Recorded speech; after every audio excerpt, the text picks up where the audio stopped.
ಮೂರನೇ ಒಂದು ಗದ್ಯ ಜ್ಯೋತಿಷ್ಯ ಅರ್ಥಪೂರ್ಣವೋ ಅಥವಾ ಅರ್ಥರಹಿತವೋ ಅನ್ನುವಂಥದ್ದು. ಈ ಒಂದು ಅಧ್ಯಾಯವನ್ನು ಡಾಕ್ಟರ್ ಎಚ್ ನರಸಿಂಹ ಅವರು ಬರೆದಿರಿದ್ದಾರೆ. ಈ ಒಂದು ಅಧ್ಯಾಯಕ್ಕೆ ಸಂಬಂಧಿಸಿದಂತಹ ಸಂಪೂರ್ಣವಾದಂತಹ ಪ್ರಶ್ನೋತ್ತರಗಳನ್ನು ಈ ಒಂದು ವಿಡಿಯೋದಲ್ಲಿ ನೋಡೋಣ.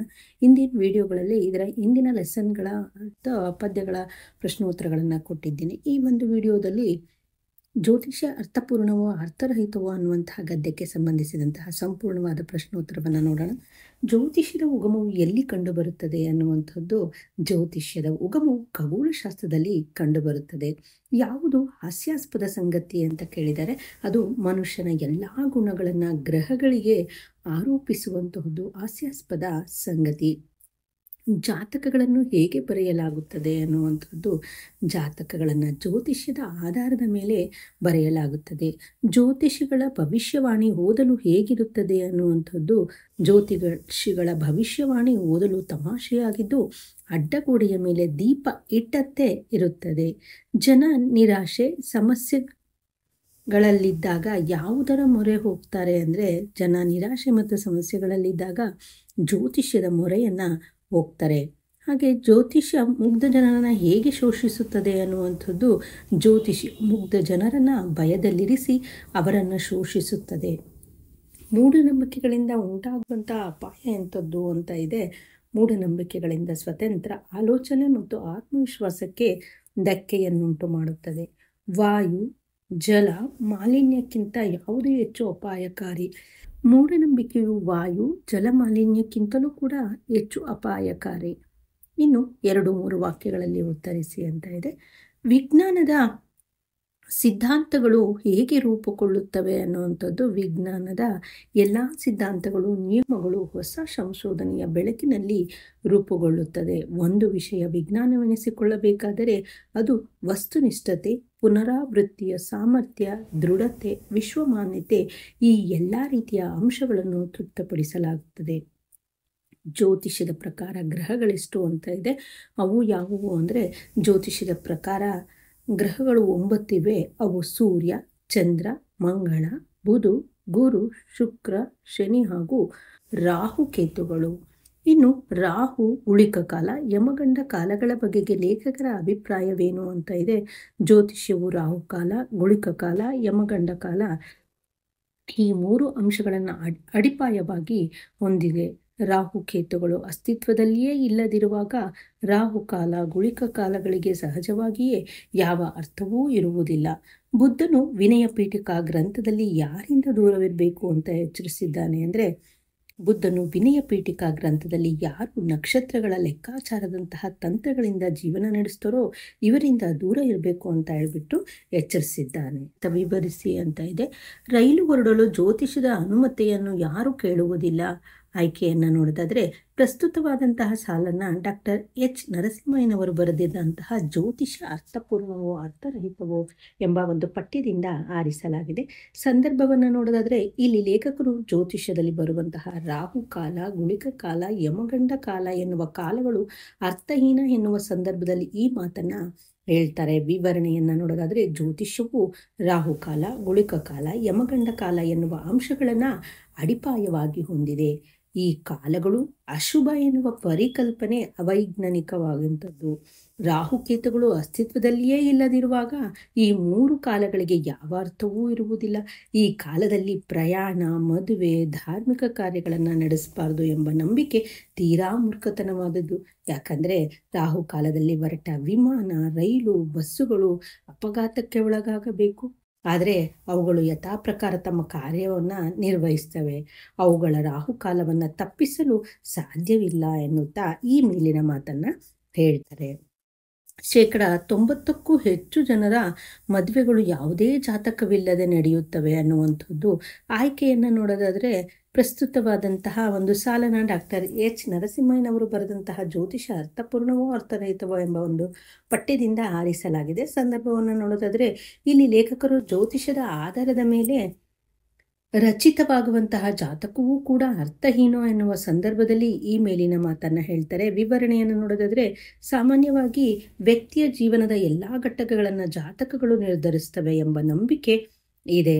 ಅದರಲ್ಲೂ ವಿಶೇಷವಾಗಿ ಮದುವೆಯ ಸಂದರ್ಭದಲ್ಲಿ ಸಂಬಂಧಗಳನ್ನು ಹೊಂದಿಸುವಾಗ ಜಾತಕಗಳು ಕೂಡಿ ಬಂದರೆ ಅಂತಹ ವಿವಾಹ ಯಶಸ್ವಿಯಾಗುತ್ತದೆ ಎಂಬುದು ನಂಬಿಕೆ. ಆದರೆ ಹೆಚ್ಚಿನ ಸಂದರ್ಭಗಳಲ್ಲಿ ಜಾತಕ ನೋಡಿ ಮಾಡಿದ ವಿವಾಹಗಳೇ ಮುರಿದು ಬೀಳುತ್ತವೆ. ವಿವಾಹದಲ್ಲಿ ಮುಖ್ಯವಾಗಿ ಪರಸ್ಪರ ಅರ್ಥ ಮಾಡಿಕೊಳ್ಳುವಿಕೆ ಮುಖ್ಯ ಎನ್ನುತ್ತಾ ಈ ಮೇಲಿನಂತೆ ವಿವರಿಸ್ತಾರೆ. ಅಡ್ಡಗೋಡೆಯ ಮೇಲೆ ದೀಪವಿಟ್ಟಂತೆ ಅನ್ನುವಂಥದ್ದು ಈ ಒಂದು ವಾಕ್ಯದ ಸಂದರ್ಭವನ್ನು ನೋಡೋದಾದರೆ, ಲೇಖಕರು ಜ್ಯೋತಿಷಿಗಳು ತಿಳಿಸುವ ಭವಿಷ್ಯವಾಣಿಯ ಬಗೆಗೆ ತಿಳಿಸುವಂತಹ ಸಂದರ್ಭದಲ್ಲಿ ಹೇಳ್ತಾರೆ. ವಿವರಣೆಯನ್ನು ನೋಡೋದಾದರೆ, ದಿನಪತ್ರಿಕೆಗಳಲ್ಲಿ ಮತ್ತು ವಾರಪತ್ರಿಕೆಗಳಲ್ಲಿ ಕಂಡು ಬರುವಂತಹ ಭವಿಷ್ಯದ ವಿವರಣೆ ಓದಲು ತುಂಬ ತಮಾಷೆಯಾಗಿರ್ತದೆ. ಯಾಕಂದರೆ ಅದರಲ್ಲಿ ಯಾವುದೇ ನಿರ್ದಿಷ್ಟತೆ ಇರುವುದಿಲ್ಲ. ಭವಿಷ್ಯದ ಸ್ವರೂಪ ಎಲ್ಲ ವಾರಗಳಲ್ಲೂ ಒಂದೇ ರೀತಿಯ ವಿವರಣೆಯನ್ನು ಹೊಂದಿರುತ್ತದೆ. ಇಬ್ಬರು ಜ್ಯೋತಿಷಿಗಳ ಭವಿಷ್ಯದಲ್ಲಿ ಭಿನ್ನಾಭಿಪ್ರಾಯ ಇರಲಿ, ಒಬ್ಬನೇ ಜ್ಯೋತಿಷಿಯು ಹೇಳುವ ಭವಿಷ್ಯದಲ್ಲಿಯೂ ಭಿನ್ನಾಭಿಪ್ರಾಯ ಗೊಂದಲಗಳಿರುತ್ತವೆ ಎಂಬುದಾಗಿ ವಿವರಿಸ್ತಾರೆ. ಇನ್ನು ಜ್ಯೋತಿಷ್ಯ ಒಂದು ವಾಣಿಜ್ಯವಾಗಿದೆ.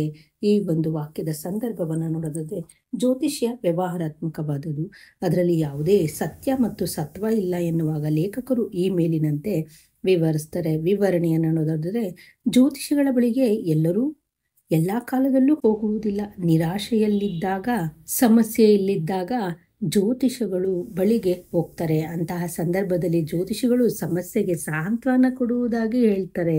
ಜೊತೆಗೆ ಅದಕ್ಕಾಗಿ ಖರ್ಚಾಗುವ ಹೆಚ್ಚಿನ ಹಣದ ಬಗ್ಗೆಯೂ ವಿವರಿಸ್ತಾ ಮುಕ್ತ ಜನರನ್ನು ಭಯದಲ್ಲಿ ಇರಿಸುವಂತೆ ಮಾಡಿ ಸುಲಿಗೆ ಮಾಡ್ತಾರೆ. ಆದರೆ ಇದರಿಂದ ಕೇಳುಗನಿಗೆ ಯಾವುದೇ ಪರಿಹಾರ ಸಿಗುವುದಿಲ್ಲ, ಬದಲಾಗಿ ಇನ್ನಷ್ಟು ಹಣ ಪೋಲಾಗುತ್ತದೆ ಎಂತ ಈ ಮೇಲಿನ ಮಾತನ್ನು ವಿವರಿಸ್ತಾರೆ. ಸಮಾಜದ ಸುಧಾರಣಾ ಶಿಕ್ಷಣದ ಒಂದು ಉದ್ದೇಶ. ಈ ಒಂದು ವಾಕ್ಯದ ಸಂದರ್ಭವನ್ನು ನೋಡಿದ್ರೆ, ಶಿಕ್ಷಣವು ಸಮಾಜವನ್ನು ಸುಧಾರಿಸುವ ನಿಟ್ಟಿನಲ್ಲಿ ಲಭ್ಯವಾಗಬೇಕು ಎನ್ನುವಾಗ ಲೇಖಕರು ಹೇಳುವಂತಹ ಮಾತು ಇದಾಗಿದೆ. ವಿವರಣೆಯನ್ನು ನೋಡೋದಾದರೆ, ಶಿಕ್ಷಣವು ಭವ್ಯ ಭಾರತದ ಪ್ರಜೆಯನ್ನು ರೂಪಿಸ್ತದೆ. ಹಾಗಾಗಿ ಶಿಕ್ಷಣದ ಪಾತ್ರ ಬಹಳ ಮಹತ್ವದ್ದಾಗಿದೆ. ಅಧ್ಯಾಪಕರಲ್ಲಿ ಮತ್ತು ವಿದ್ಯಾರ್ಥಿಗಳಲ್ಲಿ ವೈಜ್ಞಾನಿಕ ಮನೋಭಾವವನ್ನು ಬೆಳೆಸುವುದು ಶಿಕ್ಷಣದ ಮುಖ್ಯವಾದ ಉದ್ದೇಶ ಆಗಬೇಕು. ಪ್ರಶ್ನಿಸದೆ, ಪರಿಶೀಲಿಸದೆ ಯಾವುದನ್ನೂ ಒಪ್ಪಿಕೊಳ್ಳಬಾರ್ದು. ಅದು ಭಗವದ್ಗೀತೆ, ಬೈಬಲ್, ಕುರಾನ್ ಕೂಡ ಆಗಿರಬಹುದು. ಶಿಕ್ಷಣವು ವೈಜ್ಞಾನಿಕ ಆಲೋಚನೆಗಳಿಗೆ ತೃಪ್ತಿಯನ್ನುಂಟು ಮಾಡಬೇಕು ಎನ್ನುತ್ತಾ ಈ ಮೇಲಿನಂತೆ ವಿವರಿಸ್ತಾರೆ. ಇನ್ನು 5-6 ವಾಕ್ಯಗಳಲ್ಲಿ ಉತ್ತರಿಸಿ, ಪ್ರಕೃತಿಯ ಘಟನೆಗಳು ಆದಿಮಾನವನ ಮನಸ್ಸಿನ ಮೇಲೆ ಉಂಟು ಮಾಡಿದ ಪರಿಣಾಮಗಳೇನು ಅಂತ ಇದೆ. ಇಲ್ಲಿ ಪ್ರಸ್ತುತವಾಗಿ ಲೇಖಕರು ಈ ರೀತಿಯಾಗಿ ಹೇಳ್ತಾರೆ. ಈ ಒಂದು ಲೇಖನದಲ್ಲಿ ಜ್ಯೋತಿಷದಿಂದ ಮನುಷ್ಯ ತನ್ನ ಅಮೂಲ್ಯವಾದ ಸಮಯವನ್ನು ಗೊಳಿಸ್ಕೊಳ್ತಾ ಇದ್ದಾನೆ ಎಂಬುದಾಗಿ ತಿಳಿಸ್ತಾರೆ. ಮಾನವ ಆದಿಯಲ್ಲಿ ಅಜ್ಞಾನಿಯಾಗಿದ್ದ. ಅವನಿಗೆ ತನ್ನ ಬದುಕಿನ ಕುರಿತಂತೆ, ಪ್ರಕೃತಿಯ ಕುರಿತಂತೆ ಹಲವಾರು ಅಪಕಲ್ಪನೆಗಳಿದ್ದು, ಅವನಲ್ಲಿರುವಂತಹ ಈ ಅಜ್ಞಾನ ಒಂದು ವಿಷಯ ಕುರಿತಂತೆ ಸರಿಯಾದ ನಿಲುವಿಗೆ ಬರುವಲ್ಲಿ ಅಸಮರ್ಥನನ್ನಾಗಿಸಿತು. ಇದನ್ನೇ ಲೇಖಕರು ವಿವರಿಸ್ತಾ, ಆದಿಮಾನವನಲ್ಲಿ ಇದ್ದಂಥ ಅವಿವೇಕ ಪ್ರಕೃತಿಯ ಘಟನೆಗಳ ಬಗೆಗೆ ಭಯವನ್ನು ಉಂಟು ಮಾಡಿತು. ಆ ಹಿನ್ನೆಲೆಯಲ್ಲಿಯೇ ಬಹುಪಾಲು ಆತನ ನಿರ್ಧಾರಗಳು ವಿವೇಚನಾರಹಿತವಾದುದೆಂದು ವಿವರಿಸ್ತಾರೆ.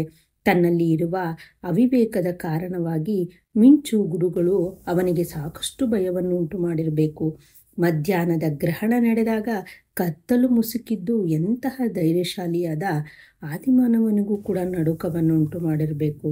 ಭೂಕಂಪವು ಅವನಿಗೆ ಹೆಚ್ಚಿನ ಭಯವನ್ನು ತಂದಿರಬೇಕು. ಮನುಷ್ಯನಲ್ಲಿ ಕಾಣಿಸುವ ಕನಸು, ರೋಗ, ಸಾವು ಇವೆಲ್ಲ ಅವನಿಗೆ ರಹಸ್ಯವಾಗಿ ಕಂಡಿರಬೇಕು. ಹಾಗಾಗಿ ಅವನಲ್ಲಿ ರೂಪಿತವಾಗಿರುವಂತಹ ಈ ಭಯದ ಭಾವನೆ ಇವತ್ತೂ ಕೂಡ ವ್ಯಾಪಕವಾಗಿ ವಾಣಿಜ್ಯವಾಗಿ ಹಬ್ಬಿರುವಂತಹ ಜ್ಯೋತಿಷ್ಯಕ್ಕೆ ಸಾಕ್ಷಿಯಾಗಿರಬಹುದು ಎನ್ನುವುದಾಗಿ ಇಲ್ಲಿ ಲೇಖಕರು ಅಭಿಪ್ರಾಯ ಪಡ್ತಾರೆ. ಇನ್ನು ಮುಂದಿನದು, ಜ್ಯೋತಿಷ್ಯ ಏಕೆ ವಿಜ್ಞಾನವಾಗಲಾರದು ವಿವರಿಸಿ ಅಂತ ಇದೆ.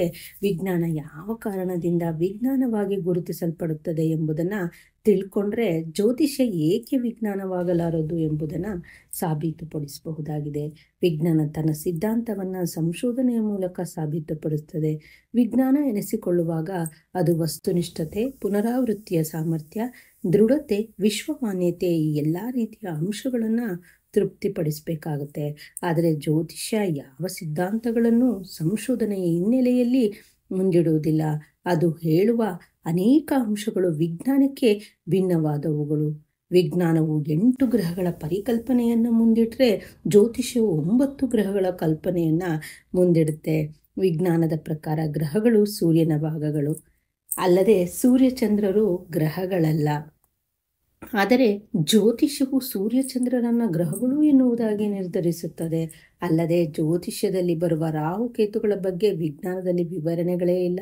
ಅಲ್ಲದೆ ರಾಹುಕಾಲ, ಗುಳಿಕ ಕಾಲ, ಯಮಗಂಡ ಕಾಲಗಳ ಬಗ್ಗೆ ಇರುವಂತಹ ಅಶುಭ ಎನ್ನುವ ಪರಿಕಲ್ಪನೆ ಸಮಂಜಸವಾದುದಲ್ಲ.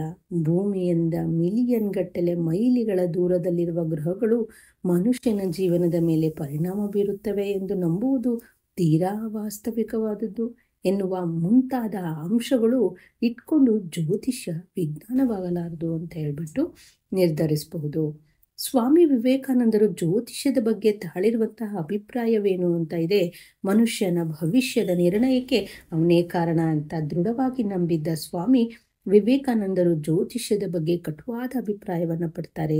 ನಕ್ಷತ್ರಗಳ ಪ್ರಭಾವ ನನ್ನ ಮೇಲೆ ಆಗುವುದಾದರೆ ಆಗಲಿ, ಅದು ನನ್ನ ಜೀವನದ ಮೇಲೆ ಪ್ರಭಾವ ಬೀರಿದರೆ ಅದಕ್ಕೆ ಯಾವ ಬೆಲೆಯೂ ಇಲ್ಲ. ಜ್ಯೋತಿಷ್ಯ ಮತ್ತಿತರ ಸಂಗತಿಗಳು ಸಾಮಾನ್ಯವಾಗಿ ದುರ್ಬಲ ಮನಸ್ಸಿನ ಗುರುತುಗಳು. ಇಂತಹವುಗಳು ಬದುಕಿನಲ್ಲಿ ಪ್ರಾಮುಖ್ಯ ಪಡೆದುಕೊಂಡ ಕೂಡಲೇ ವೈದ್ಯರನ್ನು ಕಂಡು ಉತ್ತಮ ಆಹಾರ ವಿಶ್ರಾಂತಿಯನ್ನು ತೆಗೆದುಕೊಳ್ಳುವುದು ಒಳ್ಳೆಯದು ಎಂಬುದು ವಿವೇಕಾನಂದರ ಅಭಿಪ್ರಾಯವಾಗಿದೆ. ಇನ್ನು ಶಿಕ್ಷಣದ ಮುಖ್ಯ ಉದ್ದೇಶ ಏನಾಗಬೇಕು ಅಂತ ಇದೆ. ಅಧ್ಯಾಪಕರಲ್ಲಿ ಮತ್ತು ವಿದ್ಯಾರ್ಥಿಗಳಲ್ಲಿ ವೈಜ್ಞಾನಿಕ ಮನೋಭಾವವನ್ನು ಬೆಳೆಸುವುದು ಯಾವುದೇ ಶಿಕ್ಷಣದ ಮುಖ್ಯ ಉದ್ದೇಶವಾಗಬೇಕು. ಪರಿಶೀಲಿಸದೆ, ಪ್ರಶ್ನಿಸದೆ ಯಾವುದನ್ನೂ ಒಪ್ಪಿಕೊಳ್ಳಬಾರದು. ಭಗವದ್ಗೀತೆ, ಬೈಬಲ್ ಅಥವಾ ಕುರಾನ್ ಆಗಿರಲಿ, ವೈಜ್ಞಾನಿಕವಾದ ಆಲೋಚನೆಗಳಿಗೆ ತೃಪ್ತಿಯನ್ನುಂಟು ಮಾಡಬೇಕು. ನಮ್ಮ ಶಿಕ್ಷಣ ವಿದ್ಯಾವಂತ ಮೂಢನಂಬಿಕೆಯುಳ್ಳವನನ್ನಾಗಿ ಪರಿವರ್ತಿಸುತ್ತದೆ.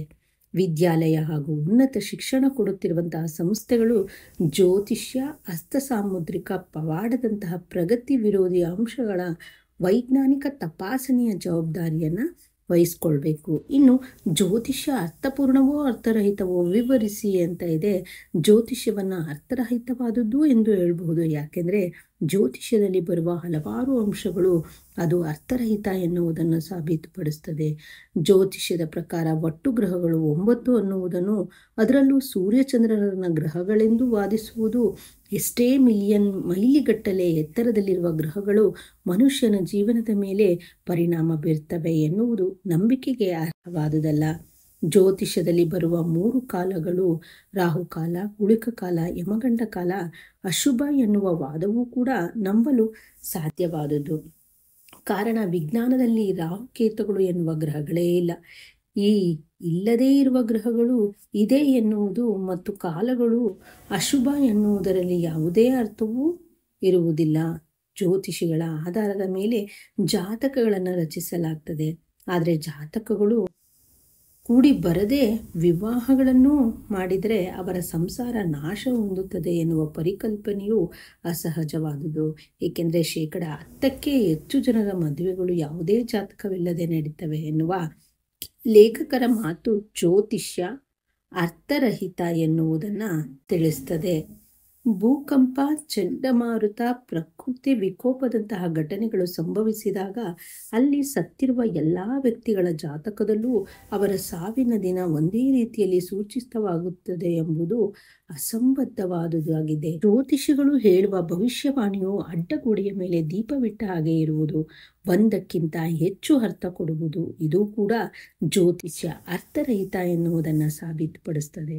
ಜ್ಯೋತಿಷ್ಯ ವ್ಯವಹಾರಾತ್ಮಕವಾಗಿರುವುದು, ಹೆಚ್ಚಿನ ಹಣವನ್ನು ಸುಲಿಗೆ ಮಾಡುವ ತಂತ್ರಗಾರಿಕೆಯಾಗಿರುವುದು ಮತ್ತು ಜ್ಯೋತಿಷ್ಯ ಹೇಳುವಂತಹ ವ್ಯಕ್ತಿಗೆ ಯಾವುದೇ ಪರಿಹಾರ ದೊರಕದಿರುವುದು ಜ್ಯೋತಿಷ್ಯದ ಟೊಳ್ಳುತನವನ್ನು ಸಾಬೀತುಪಡಿಸ್ತದೆ. ಜ್ಯೋತಿಷ್ಯವು ಉಳಿದ ಮೂಢನಂಬಿಕೆಗಳಂತೆ ಸ್ವತಂತ್ರ ಆಲೋಚನೆ ಮತ್ತು ಆತ್ಮವಿಶ್ವಾಸಕ್ಕೆ ಧಕ್ಕೆಯನ್ನು ತರುವುದು. ಈ ರೀತಿಯಾಗಿ ಉಂಟಾಗುವ ಮಾಲಿನ್ಯ ವಾಯುಮಾಲಿನ್ಯ, ಜಲಮಾಲಿನ್ಯಗಳಿಗಿಂತಲೂ ಕೂಡ ಅಪಾಯಕಾರಿ ಎನ್ನುವ ಲೇಖಕರ ಮಾತು ಜ್ಯೋತಿಷ್ಯ ಅರ್ಥರಹಿತ ಎನ್ನುವುದನ್ನು ಸಾಬೀತುಪಡಿಸ್ತದೆ.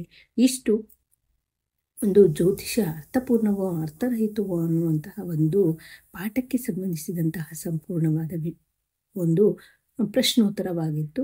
ಮುಂದಿನ ಒಂದು ಗದ್ಯ ಅಥವಾ ಪದ್ಯದ ಪ್ರಶ್ನೋತ್ತರಗಳನ್ನು ಮುಂದಿನ ವಿಡಿಯೋದಲ್ಲಿ ನೋಡೋಣ. ಧನ್ಯವಾದಗಳು.